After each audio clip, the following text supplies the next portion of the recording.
top, same rules. David Moore, Dallas Morning News. Out of Brown, Hooker, and Elliott didn't practice yesterday. Would they be cleared to do anything else today, or still be in this? No, they'll both. All three will be with Britt. Hopefully, Noah may he'll work into the team, but that's all going to decide on how they come out of the prehab work. Clarence, before we start to look down, Tony probably has to take a larger role. What do you expect from him, and how much can he handle? Have y'all got an idea of what he can handle? I think Tony can handle whatever we ask of him. So yeah, I mean we're our game plan approach is the same. We want to go in and play a certain way against this defense. Have a lot of respect for the defense. Has some similarities to the defense. Everything all right, David? Oh, I'm fine. Okay. Similar to the defense last week. No, so we're going to run the ball. Okay. David always best. Todd Archer with ESPN. Steele was added to the practice report. Will he be able to do? Is he okay? Will he practice today? He'll be limited today. He'll go through the individual and just do some selected team, but it's just being smart. Skyler Dixon with the AP. How does your view of the Chicago defense change at all, if at all, with the Quinn trade? Well, I mean, that was mixed feelings. I was obviously happy about it, and then when I found out where he went, I said, "Oh, okay." So, no, we have a lot of respect for Robert, and always have. I just remember when he came into the league, and with the Rams in St. Louis. I mean, just a very gifted player. Had a chance to visit with him briefly when I first arrived here, and he obviously went on to Chicago. So, but no, I mean, it's not going to change the way they play. They're not going to change their defense, so our approach won't change. Mike, you've had the injuries at quarterback, and you've also had injuries at receiver and younger guys coming in and out. Just how do you assess where you are in the passing game right now, for where you are now and kind of where you want to and need to be? Yeah, I mean, I think it's like anything. We're very young on offense in a number of areas, particularly our backups. So we have a lot of room to grow, and that's really our focus. We're working, but we have to put together a plan to win the game, and definitely throwing the ball is a big part of that. So how we do it and how we involved everybody, because you have to be able to get in and out of different personnel groups. Things happen during the course of the game. They make adjustments, you make adjustments, and our job is to make sure we're just creating those opportunities. I know last week I think the 25 pass attempts were back. There have only been like 3 times less in his last 58 regular season games.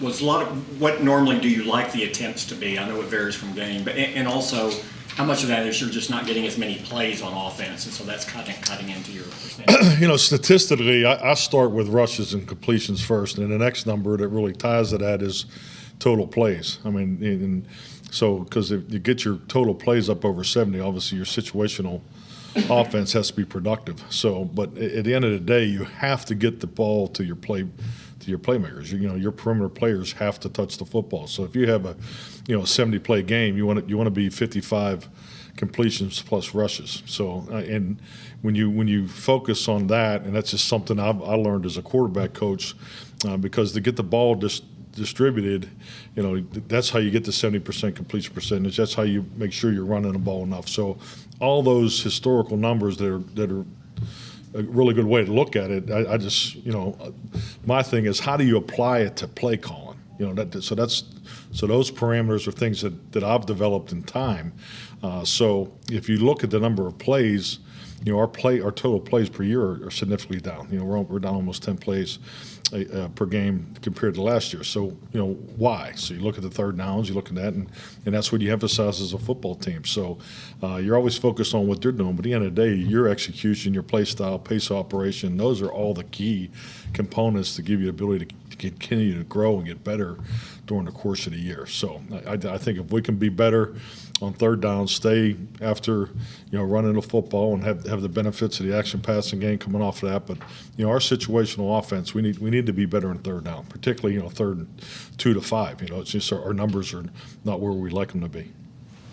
Calvin Watkins, Dallas Morning News. Along those lines, if scoring's down overall, our offense is not getting as many plays overall. I don't know if you see those numbers or just yours. I would think so. I have not studied the league, as far as why it's down. I mean, I have my opinions on why it's down, but I could just tell you, from our experience and, because the only real comparable that I have is last year's team. Really 2020, I don't really look at those stats much just because we had so many different things going on, just as far as the number of quarterbacks that played, the injuries, and so, and that's where, I stay in touch with because, we talk about growth, but, what's the origin of growth? Well, our origin was last year's offense and defense and special teams. And if you look at the youth on offense compared to last year, it's, it's part of the challenge but the opportunity to grow. So, and that's where we can continue to go. I know we talked a little bit about this Sunday. I'm very pleased with the opportunities our young players have had and the production. But there's, let's be honest. There's some things we can be better at. Just look at the area of penalties and things like that. Our young guys have made some young guy mistakes, but we need to get to that next threshold for them, and with that, it's that cohesiveness that we just got to continue to work. And the reality is, if we can stay healthy and those guys are practicing every day and doing the things that we need to do, I know we'll come out the other end. One more defensive line. How do you manage Carlos, Jonathan, Gallup? How do you kind of? It's a good challenge. It's a challenge, definitely. I prefer that than being on the other side of the fence, but you cannot have enough big men, particularly with the length and the size, and that's been the goal since I arrived here. And I just can't say enough about our personnel department and the defensive staff, just to continue the development there. And so we have excellent numbers on defense. Mike, when you look at the cadence, you're a big cadence guy, multiple cadences and things. I think when Dak's been your quarterback, you have 6 false starts. When Cooper's played the 5 games, you only had 5. Is it too much that's going on, or how do you? I think timing has a little bit to do with that, Todd. Frankly, I mean, because you look at Dak's played in week 1 coming out of camp, and and obviously we lost Tyron the week 7 days before that, so that played into it too a little bit, and and then coming back too. So and I think Cooper did a really good job, very consistent, and their cadences are very similar because that's and they should be. That's why you train. But yeah, I think that's a little bit of I hope it is a little bit of convenient statistics, which is part of it, and you have to really look at those things. But I have barometers that I know how much I spent on quarterback center exchange in the past, and I could just tell you we're spending a significant more time on it since I've been here in Dallas. So I mean, and we just got to continue to work that. Like Brad Shan, Cowboys Radio, you talked about the importance of getting the ball to your playmakers. How fluid is the identity of who the playmakers are? I'm especially thinking of the growth of Turpin, young tight ends, people who might not have been included in that list when you started the season. Yeah, that's a great point. And not that you don't always make great points, but that's an excellent point. And I think, you look at Turpin. When did he arrive? So yes, I mean, I think, we think the same way. I mean, how much more can we give him? I mean, he's doing a lot more in practice, but we all know how Sundays go. So I mean, yeah, you're always trying to develop those because, I mean, you don't plan for 60 plays of offense. You plan to play double headers is the way I always looked at it. You want to be able to play a double header if you have to, and with that, there's plenty of opportunities for everybody available. It's just what gets called, how's the execution, how the execution goes, and how the defense responds. John Michaud, The Athletic. When you watch, you obviously get to see Michael Gallup a lot more than us, but when you watch him in practice, does he seem to be all the way back from the injury? Do you see the same Michael Gallup that you saw maybe before the knee injury?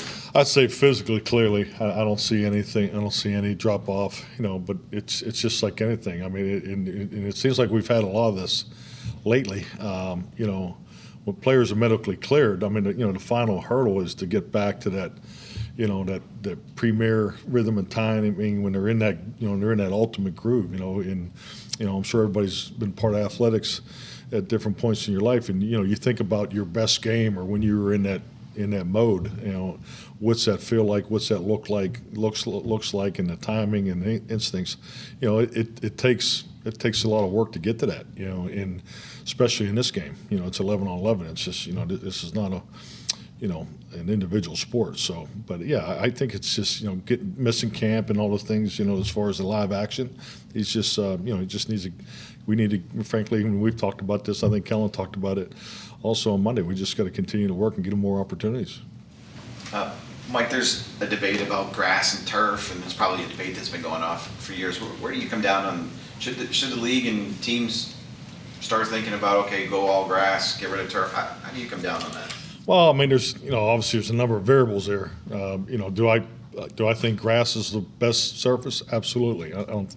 And we can talk about Bermuda, we can talk about bluegrass, we can talk about zoysia. I mean, I'm your guy. So, but I'm not going to sit up here and talk about another man's money. My father, taught me that a long time ago. So, how do you get to that? That's a whole different conversation. But yeah, I think grass clearly is the best surface to play on, and that's why we practice on it as much as possible. We will not go inside unless we absolutely have to. So, the documentation's probably there to support the opinion.